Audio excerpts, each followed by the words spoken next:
Existe um país que o mundo pensa já ter nomeado. Um país que aparece nas manchetes, mapeado na tristeza, reduzido ao atalho de crise, mas nomes assim são sempre incompletos. Descrevem o ruído e perdem o silêncio por baixo dele. Registram a ferida sem perguntar o que sangrou antes. O Iêmen é mais antigo que as guerras que carregam o seu nome, mais antigo que as fronteiras traçadas à sua volta. O seu solo guarda a memória de reinos que comercializavam incenso através dos continentes, antes de Roma construir a primeira estrada. As suas pedras trazem inscrições em escritas que ninguém ainda aprendeu a ler. O seu ar, seco e antigo nas terras altas, carregado de sal na costa, traz algo mais difícil de nomear do que história, algo mais próximo da permanência. Para compreender um lugar assim, é preciso deixar de o percorrer como um mapa e começar a senti-lo como uma corrente, porque o Iêmen não se organiza por categorias. A sua natureza e a sua arquitetura partilham a mesma gramática. A sua religião e a sua paisagem usam a mesma voz.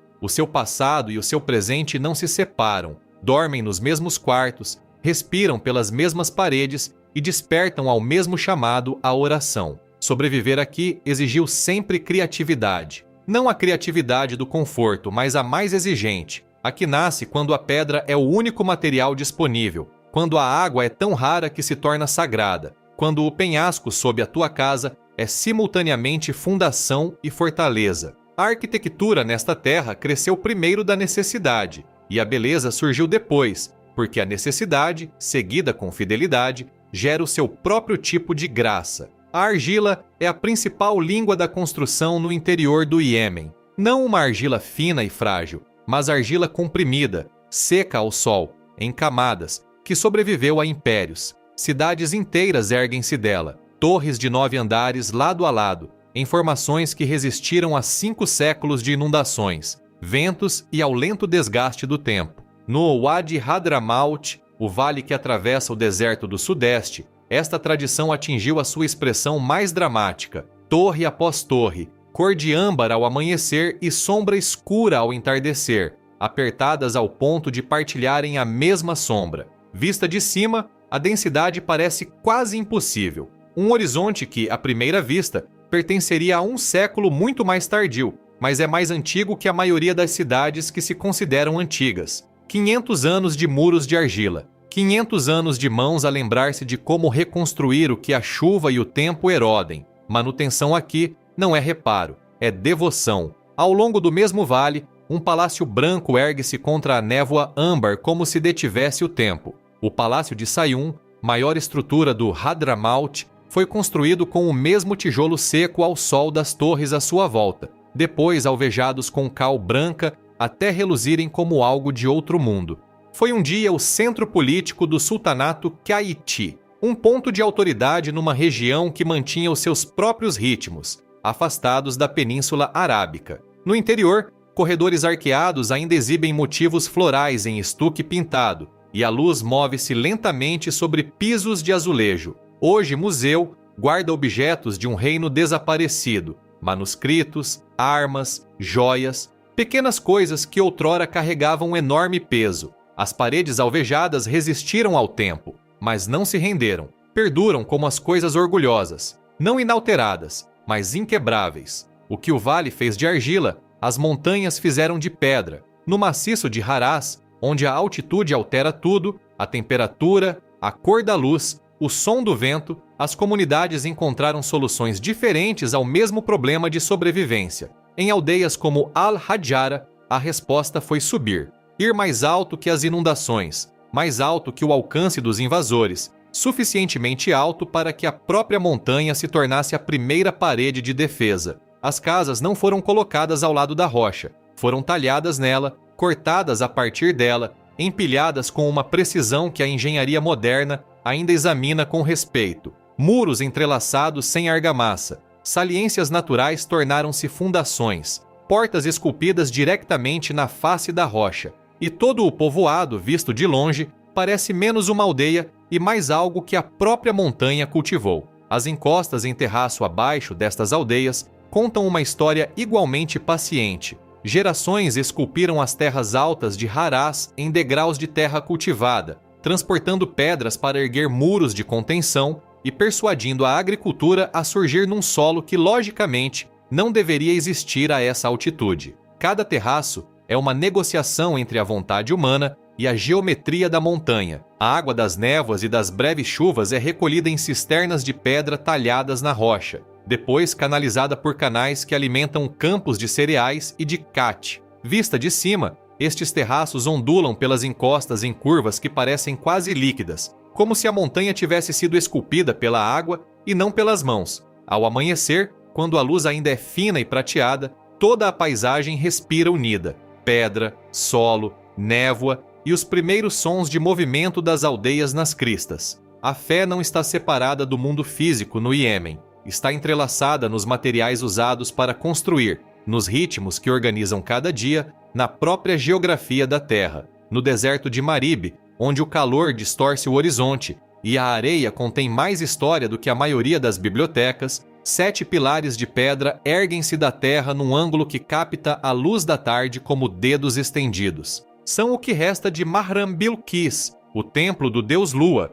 centro sagrado do antigo reino Sabeu, e o local que a tradição local sempre ligou à rainha de Sabá. Enterrado por mais de 2000 anos sob o deserto acumulado, o templo foi apenas parcialmente escavado no último século. Inscrições na antiga escrita sabeia ainda traçam as paredes, registrando os movimentos do incenso, os nomes dos sacerdotes e os ciclos lunares que regiam o calendário desta civilização. Os sabeus não construíram templos por medo do divino, construíram-nos porque compreendiam o tempo. Eram comerciantes, astrônomos, engenheiros da água e do comércio, e organizaram todo esse entendimento à volta de uma relação com o céu. Estes 7 pilares são o que resta dessa conversa. De pé em Maribe ao entardecer, o ar assume uma qualidade específica. A temperatura desce mais depressa que a lógica permite. Um leve traço de calor mineral eleva-se da pedra. As ruínas, não só o templo, mas a paisagem mais ampla de canais, antigas barragens e fundações de assentamentos que arqueólogos continuam a descobrir, comunicam algo sobre a escala que os factos por si sós não conseguem transmitir. A antiga barragem de Maribe, uma das maravilhas da engenharia do mundo antigo, irrigava toda uma civilização a partir deste deserto. Quando finalmente colapsou no século VI, após uma série de rupturas catastróficas, as pessoas que viviam na sua abundância espalharam-se pela Península Arábica e além. O colapso de uma civilização, codificado na memória familiar, ainda se traça em genealogias e topônimos por toda a região. A memória assume formas diferentes. Em pedra, sim, mas também em argila, em manuscritos, na prática física da oração. A cidade de Tarim, situada no vale do Hadramaut, sob o mesmo céu desértico das ruínas antigas, conserva a sua história num arquivo distinto, mais de 360 mesquitas para uma população apenas ligeiramente maior que a de uma pequena vila. O número por si só comunica algo sobre a orientação deste lugar, sobre o grau em que a vida espiritual organizou tudo o resto. Durante séculos, Tarim foi um centro de erudição islâmica, enviando os seus graduados a Cairo, Damasco, Jacarta e para além. Eruditos deste vale levaram o pensamento jurídico e espiritual iemenita ao mundo do Oceano Índico, estabelecendo comunidades no arquipélago malaio e na África Oriental, que ainda traçam a linhagem dos seus mestres até este vale desértico. A mesquita Al-Mihdar, a erguer-se mais de 160 pés ao céu, apenas com um tijolo seco ao sol, é o símbolo mais visível dessa tradição, sem reforço de aço, sem material importado, apenas barro e luz solar, e o conhecimento acumulado de como empilhar uma coisa cuidadosamente sobre a outra até alcançar alturas que não lhe são de direito. Os mercados de Tarim movem-se com uma contenção que surpreende quem espera o ruído do comércio. Especiarias, tâmaras, produtos simples, exibidos sem espetáculo, trocados sem urgência. O ritmo da vida diária curva-se à oração como os rios se curvam à paisagem. Fora das mesquitas, manuscritos antigos ainda são lidos. Árvores genealógicas ainda são rastreadas até os companheiros do profeta. A ligação à história precoce do Islão não é simbólica aqui, é biográfica, transmitida de boca em boca ao longo de gerações suficientes para que a diferença entre história e narrativa se fundisse num algo mais útil que ambos. Na costa, outra memória, mais antiga, menos legível e mais selvagem. A ilha, a cerca de 250 quilômetros da costa sul do Iêmen, desafia a lógica da paisagem circundante ao ponto de parecer, durante séculos, pertencer a outro mundo. Socotra emergiu do seu longo isolamento como uma ilha biológica sem paralelos. Mais de um terço das suas espécies vegetais não existem em nenhum outro lugar do planeta. O isolamento que produziu esta singularidade não foi apenas geográfico. A ilha situa-se na interseção de padrões de vento que tornaram a navegação antiga traiçoeira, e as monções que a isolam do continente durante meses a cada ano foram o mecanismo pelo qual a evolução divergiu, aqui em direções que não se verificaram em parte nenhuma. A árvore do sangue do dragão é a imagem que viaja mais longe, a silhueta estranha em forma de guarda-sol, que se ergue no planalto de Diksam, onde as nuvens ficam baixas contra o calcário e o silêncio é físico. O seu nome provém da resina vermelha profunda que sangra de qualquer corte na sua casca, usada durante séculos na medicina, em rituais religiosos, na tinturaria de tecidos e na preparação de incenso. A tradição local conta que estas árvores cresceram do sangue de um dragão que caiu numa batalha mais antiga que qualquer história registrada. A história é uma lenda, mas a resina é real, e a forma da árvore não é meramente ornamental. Nas terras altas carregadas de névoa, onde a chuva é escassa e a água subterrânea rara, a coroa larga da árvore do sangue do dragão funciona como captadora de nevoeiro, espalha os ramos por uma superfície suficientemente grande para apanhar a umidade das nuvens que passam, canalizando-a até as raízes, forma seguindo a função tão precisamente que parece projetada, o que, no sentido mais rigoroso da palavra, é projetada pelas pressões de um ambiente específico ao longo de milhares de anos de adaptação. Na costa oeste de Socotra, onde praias de areia branca curvam-se em águas da cor de vidro verde, não há estradas. O acesso é apenas por mar. As comunidades piscatórias aqui ainda organizam a sua relação com o oceano a partir de conhecimentos antigos, lendo a cor da água, o voo das aves, o movimento dos golfinhos que, segundo a tradição local, sinalizam condições generosas de pesca. Antes de cada partida, fogueiras são acesas na praia, não para aquecer, mas para abençoar. O mar aqui não é tratado como recurso, é tratado como entidade com intenções próprias, capaz de generosidade ou de retenção consoante à forma como se lhe aborda. Essa compreensão, funcional, espiritual e prática simultaneamente, caracteriza a forma como as comunidades iemenitas sempre negociaram com o seu ambiente, não dominando-o, não recuando dela, encontrando os termos específicos de coexistência que o terreno exige. Nos altos desfiladeiros do Wadi Dawan, outra negociação com terreno impossível. A aldeia de Haid al-Jazil agarra-se ao topo de um monólito solitário que se eleva do fundo do vale, de forma que, à primeira vista, parece uma ilusão óptica. Casas empoleiradas em rocha nua, agrupadas em clusters, visíveis a quilômetros e ainda parecendo pertencer à pedra em vez de estar sobre ela. Não há estradas que a conduzam. O fundo do vale abaixo inundaria-se com chuvas fortes, e essa ameaça determinou tudo sobre onde e como as pessoas escolheram construir. Muros de tijolo de barro contêm palha misturada ao barro para dar resistência à tração. Portas são talhadas a partir de raras palmeiras do deserto. Janelas são estreitas, concebidas não para a vista, mas para sombra e defesa. Duas considerações que neste ambiente equivalem ao mesmo. Ao entardecer, o povoado captura a última luz e brilha na cor da pedra sobre a qual se assenta, até que a linha entre aldeia e penhasco se dissolva e todo o monólito pareça respirar. Sobrevivência codificada na arquitetura. Este é o tema recorrente, a frase que a paisagem continua a completar com vocabulários diferentes. Na velha Sanaa, situada a mais de 750 metros acima do nível do mar, numa planície onde o ar é rarefeito e a luz particular, a codificação assume a forma mais elaborada. Torres de vários andares de tijolo cozido e pedra vulcânica, aplainadas com cal branca e decoradas com padrões geométricos em gesso. Janelas de vitrais nos pisos superiores espalham a luz matinal pelos muros interiores em cores que mudam ao longo do dia. De longe, a cidade antiga lê-se como uma única textura densa, âmbar, branco e terracota, empacotados apertadamente como um manuscrito escrito em 3 dimensões. De perto, cada edifício revela decisões individuais, a localização dos respiradouros, a profundidade das pedras de fundação, os detalhes de madeira talhada acima das portas que variam de casa para casa, registrando o gosto e o estatuto das famílias que ocuparam estas estruturas ao longo de séculos. Sanaa é uma das cidades habitadas continuamente mais antigas do planeta, e ao contrário das cidades que ostentam essa designação como rótulo de museu,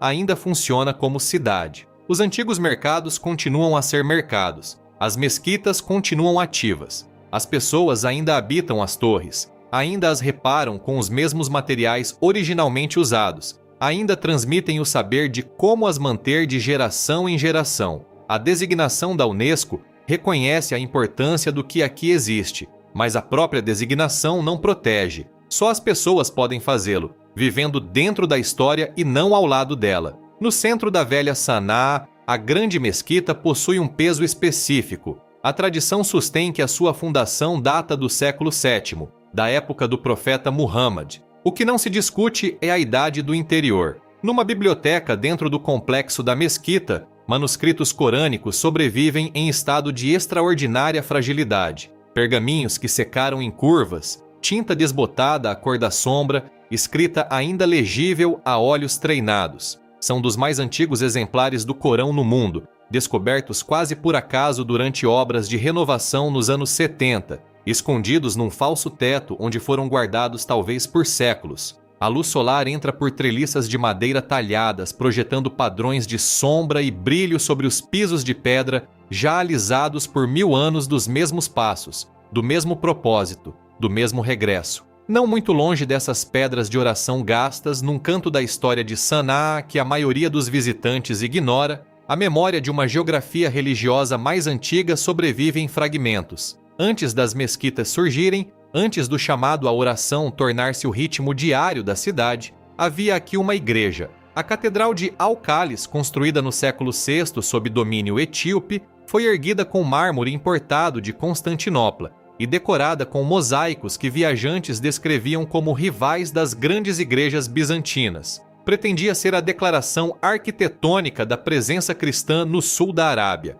Não sobreviveu de forma visível. O que subsiste está subterrâneo. Pisos de mosaico, fragmentos de vidro colorido, contornos tênues de cruzes gregas em estuque revelados por escavações arqueológicas. A ausência é o seu próprio tipo de prova, não de apagamento, mas de transformação. Uma cidade que continuou a construir sobre as suas próprias camadas, cada era erguendo-se sobre as fundações do que veio antes, sem eliminar completamente a memória. Nas terras altas do Hadramaut, acima de um vale onde o vento nunca aquieta, um pequeno santuário branco ocupa uma encosta que a maioria das pessoas nunca encontraria sem ser avisada a procurar. O túmulo do profeta Hud, ou o que a tradição sustém ser o seu túmulo, não é grandioso em nenhum sentido arquitetônico. Uma modesta cúpula de cal branca, uma escadinha estreita, um caminho de pedra talhado. O profeta Hud aparece no Corão como o mensageiro enviado ao povo de Ad, uma civilização tão poderosa e orgulhosa que a sua destruição tornou-se uma das narrativas de advertência fundamentais da fé. Uma vez ao ano, o vale transforma-se. Famílias chegam de toda a região, montando tendas ao longo do chão abaixo do santuário, acendendo fogueiras contra as falésias escuras. Os sons que se elevam durante a noite misturam oração e conversa, o perfume de incenso com o cheiro da pedra do deserto. Ao amanhecer, a cúpula branca capta a primeira luz e retém-a por um instante antes de o sol subir o suficiente para clarear toda a encosta. Os mercadores que chegam com tâmaras e água não são apenas vendedores, são participantes numa economia de devoção que opera aqui ao longo de gerações, reunindo pessoas em torno de uma ausência, da memória de uma figura cuja existência é questão de fé mais do que de documentação. A terra a norte de Sanaa, descendente da planície, contém outra manifestação da relação entre ambição humana e forma natural. Dar al-Hajar, o Palácio da Rocha, não se assenta ao lado de uma rocha, ele assenta-se sobre uma estrutura de 5 andares construída no século XVIII. Embora a fundação rochosa contenha histórias muito mais antigas, ergue-se a partir de um pilar maciço de pedra natural, de forma a produzir desorientação genuína ao primeiro olhar. A linha entre fundação e edifício é invisível. O palácio parece ter sido extrudido da própria pedra. As suas janelas arqueadas e varandas talhadas curvam-se em múltiplos níveis, terraplanadas ao longo de 5 andares de crescente elaboração. Construído a partir de pedra entrelaçada com uma nascente natural, a percorrer o seu interior, foi concebido como retiro real de verão com um sistema passivo de arrefecimento, que movimentava água e ar através da estrutura para manter as temperaturas interiores habitáveis no calor da alta altitude. A nascente ainda fornece água à comunidade circundante. O palácio, agora museu, atrai visitantes que se posicionam à sua base e inclinam a cabeça para trás, tentando compreender como foi feito. E a resposta, como em grande parte do Iêmen, envolve paciência, precisão e a recusa em aceitar que o ambiente não pode ser trabalhado. Na planície costeira baixa, onde a terra é plana e salgada e os ventos vêm do Mar Vermelho, as ruínas de Zabid oferecem outra lição sobre o que acontece quando a memória institucional se rompe. Um dia dos centros mais significativos de aprendizagem islâmica da Península Arábica, Zabid abrigava mais de 80 escolas onde teologia, ciência e artes eram estudadas e debatidas à luz de lâmpadas a óleo. Os eruditos da cidade moldaram o pensamento religioso em toda a região durante séculos. Hoje é um patrimônio mundial da Unesco, também listado como em perigo. As paredes de tijolo de barro desmoronam. O estuque talhado cai das molduras das portas. As ruelas estreitas conduzem a edifícios que se inclinam e racham, entregando lentamente os seus detalhes ao vento salgado. Em alguns pátios, escolas corânicas ainda funcionam, crianças a recitar sob telhados de folhas de palma, as suas vozes finas contra o declínio silencioso ao redor. A lacuna entre o que este lugar foi e o que se tornou é mais audível nesses momentos. Não trágico de modo a silenciar, trágico no sentido de que clama por algo. Há um silêncio em Zabid mais denso que a ausência. É o silêncio de uma conversa interrompida a meio da frase, de uma biblioteca cujas prateleiras ainda existem, mas cujos leitores já se foram. Os lugares não se esquecem completamente, mesmo quando as pessoas deixam de os cuidar. Mantém a sua forma numa paciência degradada, à espera da atenção que lhes permita falar novamente. O Iêmen persiste desta forma em toda a sua geografia, na resina vermelha que sangra da casca das árvores antigas numa ilha remota, no pilar de pedra que um construtor real escolheu para erguer-se sobre, e não ao lado, nas 7 colunas de pedra que sobreviveram ao colapso de uma civilização e ainda permanecem no calor do deserto. Persistência é a palavra-chave. Não triunfo, não celebração, persistência. A forma particular de resistência que não se anuncia, que não requer audiência, que simplesmente continua porque a continuação é o que sabe fazer. O que mantém tudo isto unido, a ecologia insular, as torres de barro, os terraços de montanha, os templos do deserto, os santuários do vale, o Palácio Branco, a biblioteca da mesquita, as escolas em ruínas. Não é uma única história nacional. É algo mais frouxo e mais duradouro, o resultado acumulado de pessoas ao longo de milhares de anos a encontrar formas de tornar as condições específicas deste lugar habitáveis. A árvore do sangue do dragão a beber nevoeiro. O agricultor em terraço a gerir a água que chega 4 meses por ano. O construtor de tijolo de barro a misturar palha ao barro para ganhar força. O guardião de manuscritos a armazenar textos no teto de uma mesquita onde esperaram 5 séculos para ser descobertos. Cada um destes é uma forma de inteligência aplicada a um desafio particular. Cada um é uma resposta a um ambiente que não cede facilmente. A guerra que tem definido o Iêmen nos últimos anos é real, e o seu peso é enorme. Nada do que existe nestas paisagens diminui ou anula essa realidade, mas a profundidade do que esta terra contém, a sua antiguidade, a sua singularidade biológica, as suas tradições arquitetônicas, as suas linhagens eruditas, as suas camadas de geografia religiosa, não desaparece perante o sofrimento presente. As pedras de Marib ainda permanecem de pé, os terraços de Harás ainda são cultivados, as mesquitas de Tarim ainda recebem estudantes. As árvores do sangue do dragão ainda espalham as suas copas sobre o planalto de Diksam e bebem a névoa. A memória sobrevive em diferentes materiais, em colunas de calcário que se erguem da areia do deserto, em barro misturado com palha e modelado à mão em muros que ultrapassam as pessoas que os construíram, em manuscritos tão finos que se vê através deles, guardados na escuridão tempo suficiente para se tornarem quase mitológicos e ainda legíveis. Numa cúpula branca numa encosta que as pessoas sobem descalças a cada ano, não porque possam provar algo sobre o que há por baixo, mas porque chegar lá importa. Porque o ato de ir a um lugar, de subir em direção a algo, de estar presente numa paisagem que lhe pede presença. Isso é, por si só, uma forma de conhecimento. Se o mundo tem a tendência de reduzir os lugares aos seus piores momentos, então o trabalho de compreender requer o impulso oposto, a disposição de deixar um lugar ser grande, de deixá-lo ser múltiplo, de deixá-lo conter contradições sem colapsar. O Iêmen é antigo e ameaçado, belo e quebrado, remoto e profundamente ligado às linhagens da civilização mundial. É uma terra onde a névoa é colhida por árvores, onde os eruditos mapearam o céu para organizar o comércio, onde cidades inteiras foram construídas a partir da terra e sobreviveram a tudo ao seu redor. Está ainda aqui, ainda arde em memória, ainda carrega nas suas pedras, nas suas árvores, nas suas tradições e nos seus terraços o longo registro do que aprendeu a fazer,